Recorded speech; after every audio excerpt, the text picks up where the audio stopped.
everyone, welcome back to my channel. Okay, so I'm gonna basically get straight to the point.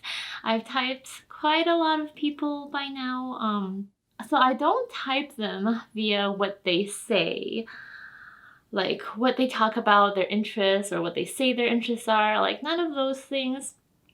It's more to do with movement patterns and speech patterns that are out of like the voluntary control. However, over time, as I type more and more people, I do start to notice a few content correlations or content patterns. Like how, if you're a certain type, then you're more likely to say certain things. And it's not really what you would expect. So this is just one of many. I guess each one will be its separate video or something. But this one is about FI versus TI users. And it has to be high. For the most part, it's like FI and TI dominance. But, even if you're not FI or TI dominant, but your FI or TI is very strong, then I think you can have some of these patterns as well. Okay, so basically when answering like all or any questions, I see the FI DOMs framing everything via what they like or want or prefer. So this is not just when you ask about what they want or prefer. So it's not just asking like, hey, what do you want to be when you grow up? And then they say like, I want to be blah, blah. It's just any question. Like you can just ask like, oh, why do you think the world is like this? Like, why do you think the COVID exists? Just like any question. And they would turn it into something that they would turn it to about them, but they would be like, oh, I hate that question, or like, oh, I love that question. Okay, they don't have to be emotive like how I just was, but they'll say like, oh, I don't like this question, or I like this question. The TI user, on the other hand, the TI DOMs, they always want to search for some sort of accuracy, and it always throws me off because I made the question, or like, okay, not all the questions are original. There's like philosophy questions, right, that are just have been around for hundreds of years. But anyway, when I was writing these questions down, I was not expecting a TI dominant person to like freaking scrutinize every aspect of the question. So this happens with every question basically, but especially with the preference questions. So yeah, one of the questions is, what is your favorite color and why? And I actually have a specific purpose for asking that question that I don't know if I've talked about it before, but maybe I'll talk about it in another day. But anyway, the TI user will be like, okay, so by favorite, do you mean the color that I wear the most often, or the color that I can stare at all day long and be okay and not get totally sick of it? Or or there's 5 colors in a room, like which color do I most gravitate to?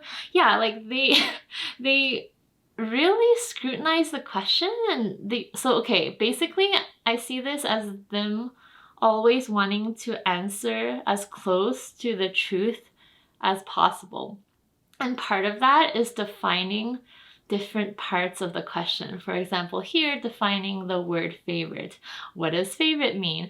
And then after they define it, that will influence how they answer. So some of them answer it in like the 5 different ways. Like, oh, this color will be difficult for me to get sick of because it's very calming, and then I can just stare at it. I can stare at green all day and be fine.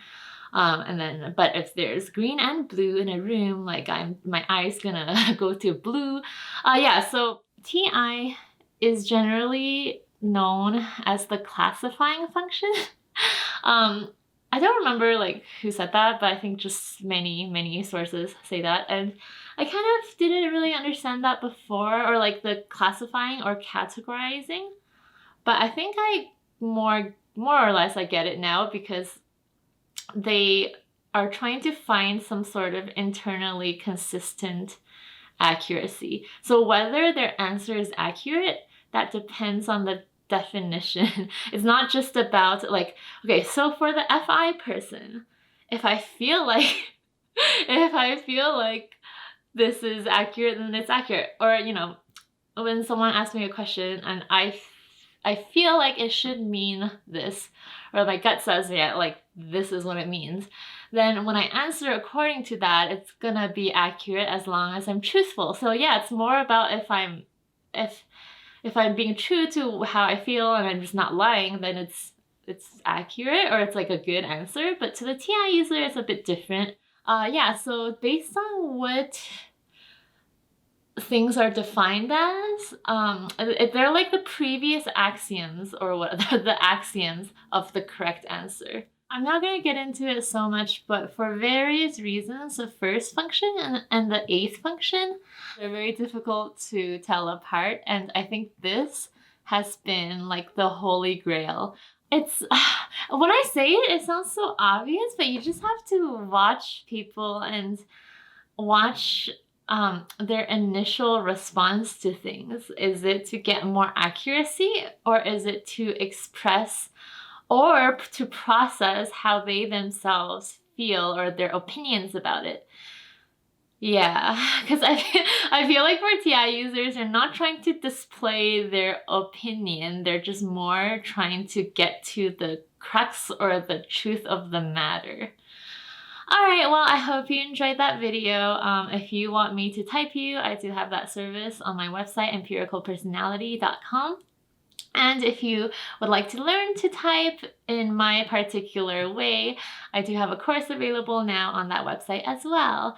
Okay, thanks for watching. See you!